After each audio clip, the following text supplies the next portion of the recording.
നമശിവായ. നമസ്കാരം. ഗീതാഹൃദയത്തിലേക്ക് എല്ലാ മിത്രങ്ങൾക്കും സ്വാഗതം. സദാശിവസമാരംഭാം ശങ്കരാചാര്യമധ്യമാം അസ്മദാചാര്യപര്യന്താം വന്ദേ ഗുരുപരമ്പര. നാം ഇപ്പോൾ ശ്രദ്ധിച്ചുകൊണ്ടിരിക്കുന്നത് അധ്യായം 3 കർമ്മയോഗമാണ്. കർമ്മയോഗത്തിൻ്റെ ആദ്യത്തെ 2 ശ്ലോകങ്ങൾ നാം ശ്രദ്ധിച്ചപ്പോൾ അർജുനൻ ഭഗവാനോട് ചോദിക്കുന്നതാണ് നാം ശ്രദ്ധിച്ചത്. എന്താണ് അവസാനമായി ചോദിച്ചത്? ഈ ഘോരമായ യുദ്ധം ചെയ്യാൻ ഭഗവാൻ എന്തിനാണ് എന്നെ പ്രേരിപ്പിക്കുന്നത് എന്ന് ചോദിച്ചു നിർത്തിയ അർജുനന് മറുപടി നൽകുന്ന അർജുനന്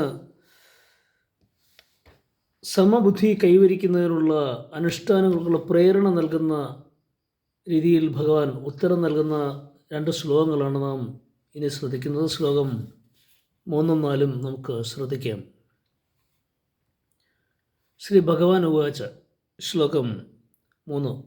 ലോകേऽസ്മിൻ ദ്വിവിധാ നിഷ്ഠാ പുരാ പ്രോക്താ മയാ നഘ ജ്ഞാനയോഗേന സംഖ്യാനാം കർമ്മയോഗേന യോഗിനാം. ശ്ലോകം 4. ന കർമ്മണമനാരംഭാത് നൈഷ്കർമ്മ്യം പുരുഷോ അശ്നുതേ ന ച സന്യസനാദേവ സിദ്ധിം സമധിഗച്ഛതി. ഇവിടെ അർജുനന് നൽകുന്ന ഉത്തരമാണിത്. ഭഗവാൻ പറയുന്നു, അല്ലയോ നിഷ്പാപിയായ അർജുന, ഈ ലോകത്തിൻ്റെ തീർച്ചയായും 2 വിധത്തിലുള്ള നിഷ്ഠകളുണ്ട് ലോകത്തിൽ. ഞാൻ പറഞ്ഞതിൽ ആദ്യത്തേത് ജ്ഞാനികളാൽ പറയപ്പെടുന്ന സാഖ്യയോഗവും രണ്ടാമത്തേത് കർമ്മയോഗികൾ അനുഷ്ഠിക്കുന്ന യോഗമാർഗവുമാണ്. ഇത് 3-ാം ശ്ലോകത്തിൻ്റെ അർത്ഥമാണ്. 4-ാം ശ്ലോകത്തിൻ്റെ അർത്ഥം നമുക്ക് നോക്കിയാൽ,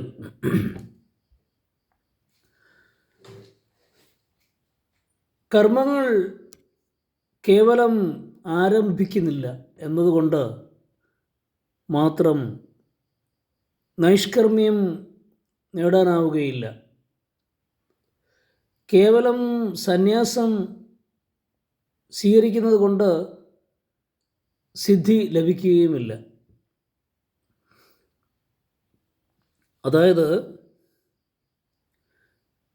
ചിലരെങ്കിലും ആധ്യാത്മവാദികളെ പോലെ വേഷമണിഞ്ഞ് ഒരു കർമ്മവും ചെയ്യേണ്ടതില്ല, എല്ലാം ബ്രഹ്മമയം എന്നിങ്ങനെ ചിന്തിച്ചിരിക്കുന്നുണ്ട്.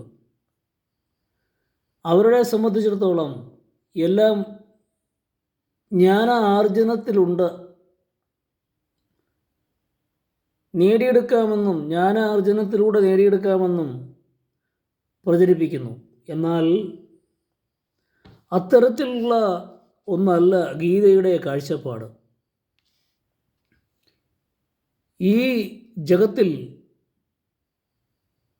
ധാർമ്മികരായവരുടെ ഉന്നമനത്തിന് 2 നിഷ്ഠകളുണ്ടെന്ന് പറഞ്ഞു. നിഷ്ഠ എന്നാൽ നീ സ്ഥ എന്നതിൽ നിന്ന് രൂപപ്പെട്ട വാക്കാണ്. ഏതെങ്കിലും ഒന്നിൽ അത്യന്തമായ സ്ഥിരത നേടുക എന്നർത്ഥം. നിഷ്ഠയായ മുടങ്ങാതെ ഉള്ള കർമ്മങ്ങളിലൂടെ, പ്രാർത്ഥനയിലൂടെ,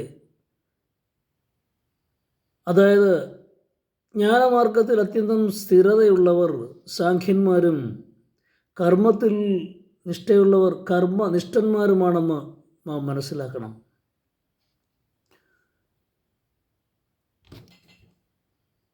നിശ്രേയസിൻ്റെ സിദ്ധിക്ക് ജ്ഞാനവും കർമ്മവും 2 പ്രധാന മാർഗങ്ങൾ തന്നെയാണ്.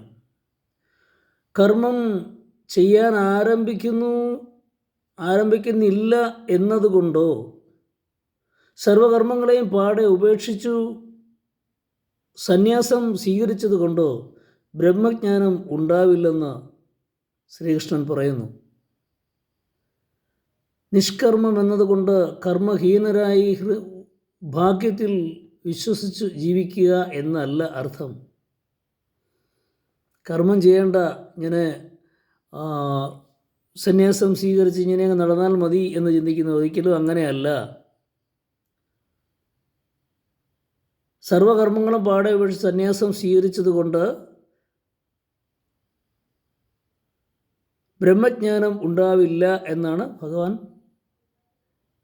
ഇങ്ങനെ കപടവേഷധാരികളായി നടക്കുന്ന വെറും സന്യാസം സ്വീകരിച്ചുകൊണ്ട് എല്ലാമായി എന്ന് വിശ്വസിച്ച് നടക്കുന്നവർക്ക് വേണ്ടിയുള്ളതാണ് ഈ പറയുന്നത്. അങ്ങനെ നടന്നാൽ ബ്രഹ്മജ്ഞാനം ഉണ്ടാവുകയില്ല എന്ന് ഭഗവാൻ പറയുകയാണ്.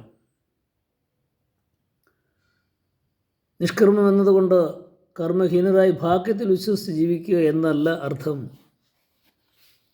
ഭഗവാൻ അത് ഇവിടെ പറഞ്ഞുറപ്പിക്കുകയാണ്.